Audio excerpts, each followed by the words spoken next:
Talking to your team about what are the wins, having these sort of town halls, 15 minutes once a week, or a sort of a win Slack channel, some mechanism where people can share and collaborate and demonstrate these wins. That's going to be tremendous impact because it's going to inspire. That's where you create this culture of leveraging these tools and partners. When you think about all these new tools and all these partners and every like AI tool that's out there, think about what is the business challenge? What's the job to be done for that tool? How is it actually helping your business? And think about the real business problems and talk to your teams. Like, is this a real problem for you or is this a distraction? And if it's a distraction, if they're not getting jazzed about it, if they're like, wow, this is actually going to save me like 10 hours a week so I can do this instead, then put it on your tracker, but put it as an idea and like maybe make it a lower priority. When partners like them are able to like grow their business, they're scrappy teams, and you give kind of these unsolicited shout outs, it lets them provide more resources, more tools.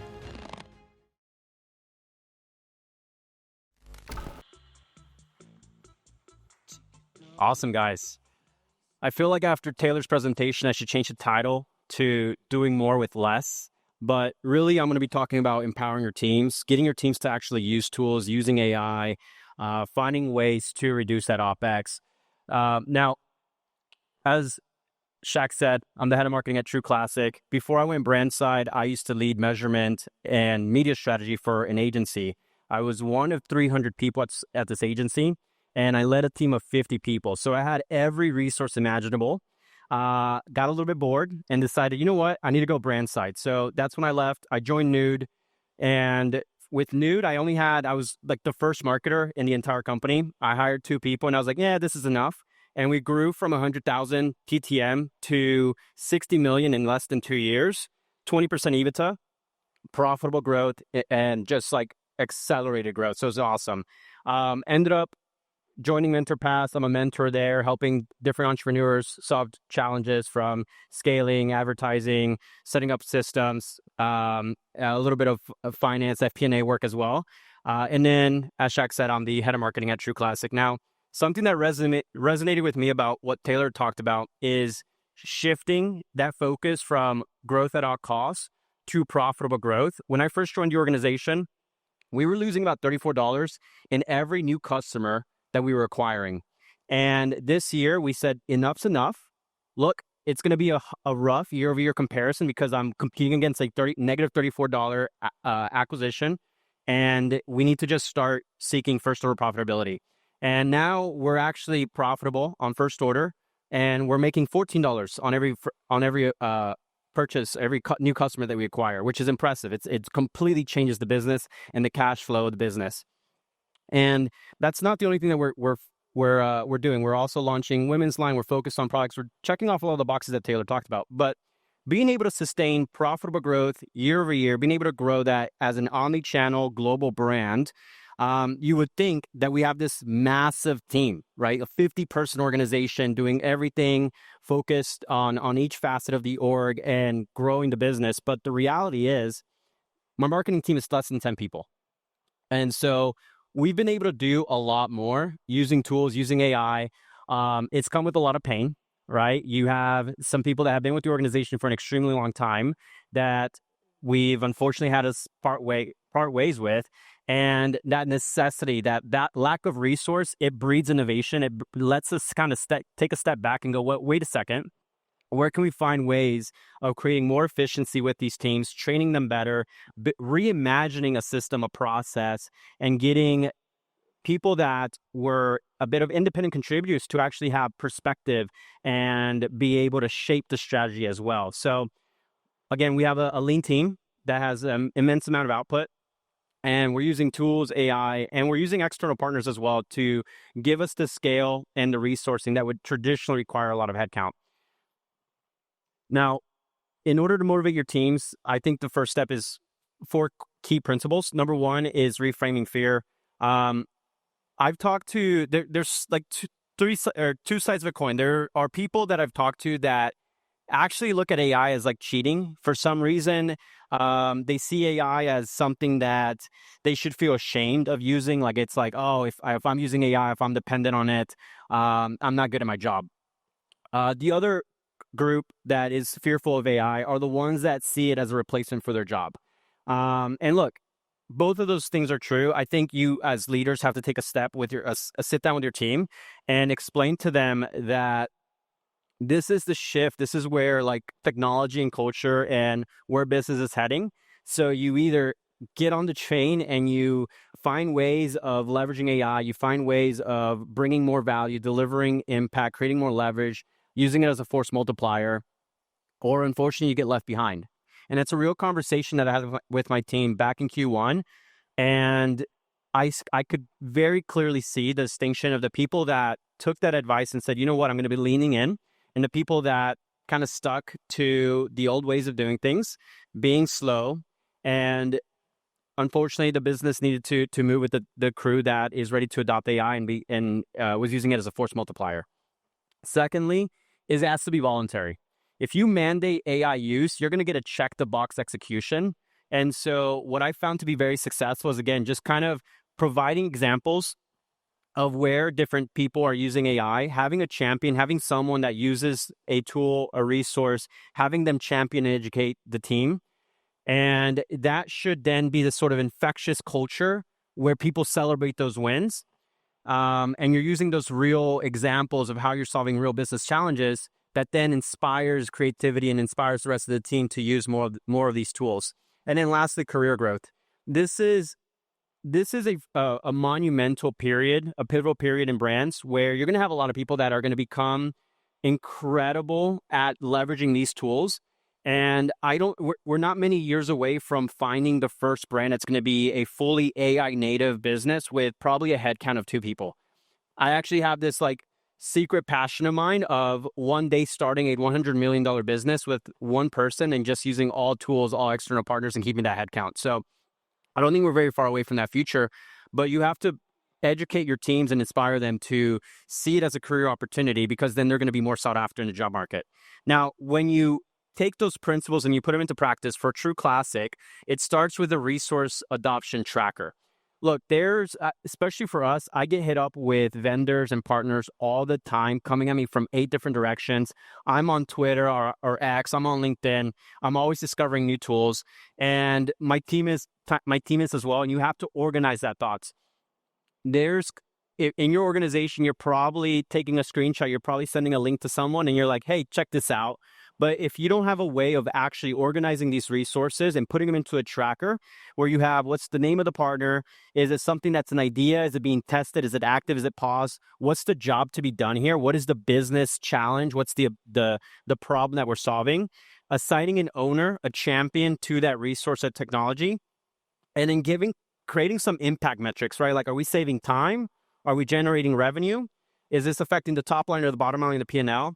And then just labeling all that. But having that organization changes, it organizes all of your thoughts. It organizes everything from this chaotic work stream of just every tool coming at your team in every different direction. You have this shiny object syndrome, to something that's more methodical where we can prioritize it. You can make sure that there's an owner assigned to it.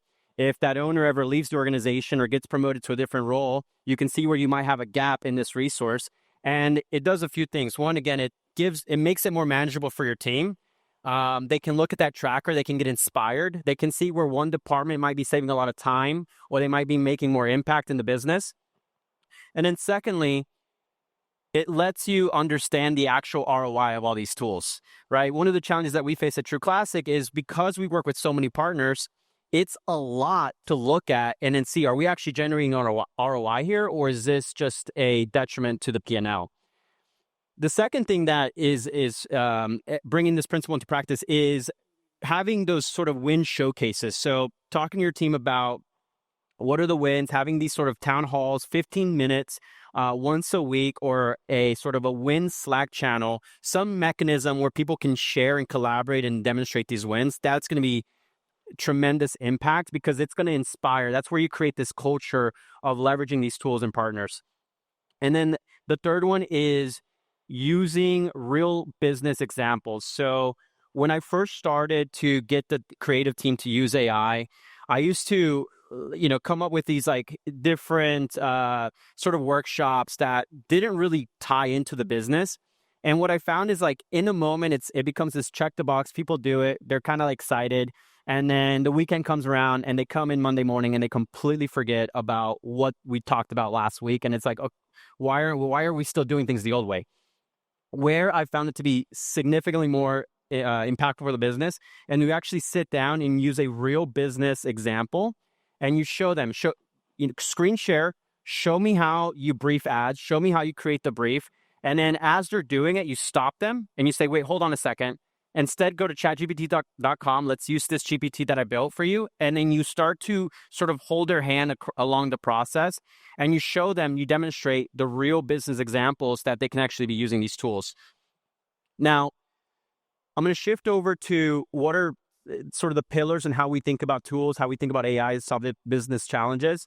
For me, I always think about AI in 3 parts. You have generative, which is how a lot of us think about AI, right? Ad creation. I think you saw a lot of that yesterday and today, where people are using AI to build ads, to develop briefs. That's all generative. You've got operational, which is AI doing the work, AI actually making budget changes, AI uploading the ads for you, changing file names, changing naming conventions. And then you have insights, which is AI putting forward identifying white space and opportunities for you that you can then execute on. And so when you reframe those into, well, what are the business challenges that those 3 pillars are solving for? It's bandwidth, it's being data rich and insights poor, and then being resource constraint. And so I would guarantee that every single person in this room has some semblance of those challenges. People are always going to be telling you, hey, I have a bandwidth constraint. I have a lot of data and I don't really know what to do, or I'm maybe prioritizing the wrong thing. Or we just don't have the right resource to develop that landing page, to develop that funnel. We can't do everything all at once, right? If we could, we'd all be 9-figure brands all in this room, or 10-figure brands, everyone in this room, because we'd be able to do everything all at once. And so what we try to do is we break down all of the tools, all the resources, all the AIs, the external partners to one of those 3 pillars. Which one does it solve for? And what that ends up looking like is this vision, right? Where you have creation, deployment, and optimization. Creation is the generative piece. So using ChatGPT, using VO, using Midjourney to develop the ads, using lovable AI to develop the landing page. And that can all be done by your designer and editor. That can be one person that's able to do all of those moving pieces. Then you have deployment, and truthfully, that should just be automation. So ad uploading is something that's very time consuming. Anyone that's a media buyer here, you know that how much time uploading ads takes. And the evolution of this across brands has been, you have the media buyer that you're paying the 40 hours a week, probably very expensive salary to upload the ads. Then you probably went to some sort of offshore talent, right, to save money. And the next step of this is just having a machine do it, having an automation do it. And so one tool that I started to use is Kitchen AI, or I believe it's Kitchen.io actually. Basically, you connect it to your Google Drive, you do your naming conventions correctly, and then it automatically uploads everything for you in a couple minutes. We've actually started to build our own in-house tool. So we've connected Figma to this in-house tool that we're designing that then downloads the files from Figma to the Google Drive, and then it goes from the Google Drive to Meta with the right naming conventions to copy. I think it sends a Slack notification saying, hey, the ads are ready to upload. So we're automating all that. The next thing that we're trying to tackle is budget management. So, okay, great. The ads are uploaded. They're turned on. How do we change the budget? Media buying is very black and white. If the number in this column is bigger than your target, increase more spend. And if it's less than it, decrease the spend, right? So it's something that's very systematic. It's something you can automate. And once you have the data, you have what's working and not, you can switch over to optimization, which you can have a growth lead do that. And they'll use ChatGPT, they'll use Claude, getting those performance insights, understand your click-through rates, understand your CPMs, your cost per 1,000 reach. That's the new metric that all the D2C people on Twitter are stuck on. Understanding your ROAS, your cost per active carts, etc. And then that can then feed scripts, concepts development. And that goes back to the designer, who then creates the whole flywheel again. So to give a bit of a story, earlier in the year, I had a massive creative team. I had 2 creative strategists at the organization. I had a set of 4 designers. I had 5 media buyers. I had 2 ad operations people. My ad ops people are the people that were in charge of just their only job was to download the files on Figma, change the names, upload the file, check the UTMs, check the naming conventions, and then just send a Slack notification and say, hey, everything's ready to go. That was Q1. This massive team. But what that did is it created so many points of failure where you had this creative strategist, 2 of them, right, that would then send everything to the designer, who would then send it back to the creative strategist, that would then go to the ad operations person, that would then go to the media buyer, and then the media buyer would have to connect with this creative strategist again to try to say, hey, this is working, this is not, this is why I'm scaling it. And that entire process with all those points of failure just created a very, very slow and expensive framework for how we did our ad testing. Right, and that's kind of like that. We were chasing that pink dot that Taylor was showing earlier. And when you look at like the supply chain of your creative and how much it costs to develop these assets, when you have all those people, a lot of people think about it from like, oh, what's the cost of the UGC and what's the cost of the ad spend? But when you also start to take into consideration the cost of people's time in doing all those steps, it just becomes very detrimental to the P&L. I'm flip my slides here, but what we did is we basically shrunk that team down from all those steps to what you're seeing here in the vision. So we have now 2 designers. The designers are being treated like in-house agencies that are now in charge of understanding performance. They don't need to know everything, the ins and outs of the ad account, but they need to know that if the number is bigger than the target, that it's good. And if the number is less than that, then it's bad. That's as clear as they need to know it. They can screenshot the data.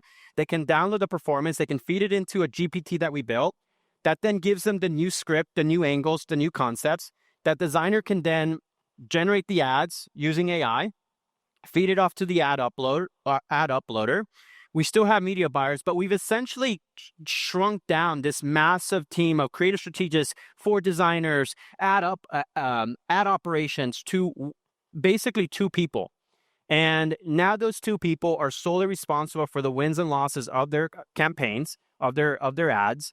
They have a tighter feedback loop to what's working, what's not working. They actually understand the performance. They're actually in the dashboards now. They're in the ad account. They're checking their ads, and they compete with each other, right? And they're constantly looking to find those new ads that do have a higher click-through rate, that do have a higher or a higher ROAS, a lower cost per add to cart, et cetera. So those are some ways where this sort of lack of resourcing does breed innovation, where you have to think outside the box and you say, well, wait a second, why does it have to be this way? How can we make this more efficient? I'm going to quickly go over some partners that create leverage, right? I think at True Classic, everybody's always asking me, like, who do you work with? Who are the people that genuinely feel like an extension of your team? And I have to give a massive shout out to these folks. Look, I'm not getting paid for any of these names, but these are the people that I absolutely am just grateful to work on my business, because it allows us to maintain a small headcount, being able to lean on these partners. So, and by the way, I see some people taking photos. I'm going to have a QR code at the end where you can get a copy of these slides as well. So definitely, you definitely get a copy of this. Now, with tools, right, it's a fine balance between tools that create leverage and tools and partners that are actually a massive burden. And I have 3 principles of how I look at this in the litmus test. I'll start with the litmus test. For me, if it doesn't save time or money, if it doesn't save time or it doesn't make money in 30 days, it's gone. We cut it. And that is very provocative, especially for some agency folks here and some partners here who are like, hey, we got to get a 12-month contract. We got to get a 3-month contract. I get it. Sometimes you need to ramp up, but you can feel impact. You know when a partner requires a lot of your attention, and if you don't feel like you're getting time back, or if you don't see the impact in your top line, I hate to say it, we're not working together. And I'm not going to get locked into a 12-month contract, and I'm not going to get locked into a 6-month or a 3-month contract. We want to be in business with partners that genuinely provide impact to the business, that are actually accretive to the business, that are accretive to the P&L. And so that's just a principle that we live by, right? But the other things are black box attribution. If you're not able to measure, if you're not able to split test, or you're not able to give me a very clear black and white picture of this is your business without our tool, this is your business with our tool, we're not working together. That's low trust. That's low adoption.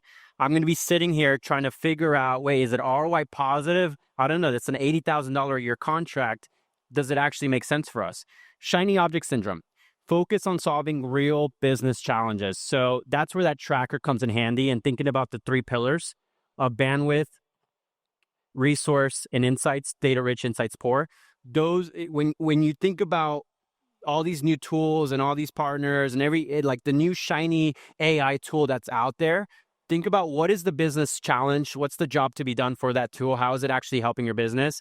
And think about the real business problems and talk to your teams. Like, is this a real problem for you, or is this a distraction? And if it's a distraction, if they're not getting jazzed about it, if they're like, wow, this is actually going to save me like 10 hours a week, so I can do this instead, then put it on your tracker, but put it as an idea and like maybe make it a lower priority. And then lastly, expensive SaaS contracts. It's got to be month to month. Again, we're in the business of working with partners that are going to be accretive to the P&L, not partners that are going to lock us into a contract. And again, you have to find that balance. You have to find what works with your business. We're very fortunate that for us, we have enough of a sort of a framework and a system now where if we don't have this tool, it's not a detriment. We can find ways of working with partners in outside the box ways. So to move into a case study, and I kind of spoke about it a little bit, right? At the beginning of the year, I had this massive team. It created so many bottlenecks because there was just immense handoff process. And so due to, kind of shrinking that team down, trying to find ways of saving on our OpEx, I said, well, how do I produce output of creative with just 2 designers? Also, as a head of marketing, I can't go in there and like be the creative strategist. I have all of these other things I have to worry about. So, well, one step is I can empower this team. I can train them. So I went through and built this massive SOP for them, sat down with them on 30-minute calls once a week to basically just go through how are they using AI currently. And it turned out none of the designers were using AI. The designers were just sitting there waiting for the creative strategist to give them the brief, and then they would go and execute a half-baked version of what the brief said, and then they would give it back to the creative strategist, and then the whole convoluted flywheel kicked off. But I said, that's done. You need to be responsible for the wins and losses of your creative moving forward. So let's build a GPT. We're going to take all of our post-purchase survey data. We're going to take all of our reviews. We're going to take what Reddit's saying. We basically did this massive analysis. And then I have a GPT prompt, which I think you guys will find interesting. But I also took all my sales data by zip code between new and repeat customers with AOV. And I used that to develop all these personas. And I used all that data to build a GPT. It's very similar to what Alex Cooper was talking about, right? Where he has a GPT for headlines, for scripts, for UGC, for static images. You definitely want to train it on your data. We built all those things, and we basically handed it off to the creative designers, and we said, your job is to build 50 ads a week, and you're going to get bonuses if your ads are able to scale. Very much how you would treat an agency. And so they took that information. We started to see, okay, where's the next bottleneck? Oh, well, we built all these ads, but no one's here to upload it. Great. Well, how do we do that? Let's look at what tools are out there to solve that challenge of just uploading ads, because the media buyers were spending 10 hours a week uploading ads, so we needed to find an alternative to that. So that's when we went out into the market. We found Kitchen. We're like, well, this is quite simple to build ourselves. So we built it ourselves internally, but we started to break all these things down and just started to, in a modular way, build each handoff process, each part of the operations into a unique tool. And now we've got this flywheel where the designers are basically developing their concepts, getting the ads uploaded, seeing the performance, and then using that data to then repeat the loop. So this is just kind of how it works. But again, I'm going to give you guys the ChatGPT prompt that you can use to build these personas and build out this tracker. But it's been a massive win for us. Now we have designers that are, competing with each other, that are actually interested in thinking about what's the message of the ads. They're going into the website, they're learning about the product, they are looking at reviews. They're no longer just waiting for to be told what to do, but they're going out of the way to develop new ads, new concepts. And when you have that resource that's doing all of that, it does create the sense of empowerment in your team, and we've been able to actually essentially elevate this team. And here's kind of like the sort of secret sauce of this. Our designers are global talent. Our designers are not very expensive for the business. We don't have this, U.S. based in-office team of designers. We took this crew that was very much independent contributor, kind of like a doer. You just told them what to do and they would go and do it. And now we've given them the tools and the training and the education for them to actually have perspective and to develop new concepts for the business. So I had this little Slido here. I'd love to, I kind of shared the tools that I'm using. If anyone wants to share the tools that you're using for creating leverage in your business, I'll read some of them as we go through the Q&A if we have some time with Shaq. But we do. Feel free to take a scan there and then toss them in, and I'll share with the team. So great way to give a shout out to some of the partners. Look, when partners like, I'll give an example to my email agency. They're called Email Donut.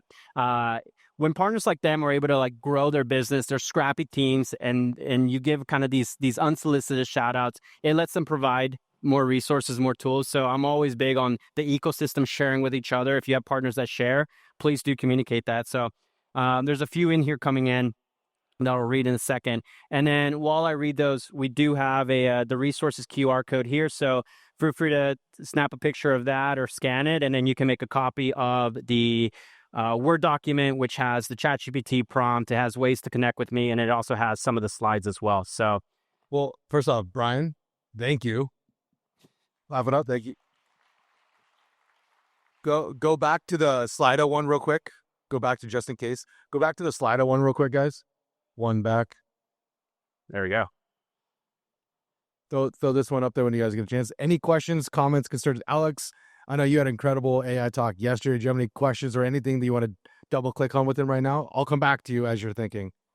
Anybody else? I have a 3 selfishly. First one is when you introduce, hey guys, I really want us to be AI forward, or have this at your forefront of thinking about your processes that you do on a day-to-day basis. Was there like pushback? Was there like, is this taking my job? Because this is something, we have some resistance amongst everybody, not just creative, but like from the ops side and to the media buying side. How did you address that? Immense pushback. So we got really fortunate that we were able to identify 2 people in the organization that are true AI champions. And what we did is we actually created a position, the director of AI. So the director of AI now has a team of 2 people. They have an engineer and they have a developer, and data analyst, engineer, and a developer. And this director of AI, what he does is he goes around the organization and he's basically sits down with them, different people at the organization, and says, okay, show me what your day looks like. Just talk to me through it. And this person basically reframes AI from, oh, we're here to like replace you, but more so, what's the thing that's annoying? What's the thing that takes up so much of your time? Sits down and basically finds a new automation, finds a new way. And are you in? I don't know if they're going to get you there. Are you going to say like, hey, you're going to cut back the team this lean, and they're going to say, are you going to double this, or are you going to grow this, or are you going to try to get to an incrementality next year with a smaller team? Are they talking about that with you just yet, or is it a little too soon? It's a little bit too soon. We have, and Taylor, quite frankly, hit it on the head, where we took a step back this year and we said, we can't operate this way. We need to tighten the belt. OpEx has inflated. There's unnecessary waste that's happening, both from the partners, tools side, as well as in-house, unfortunately.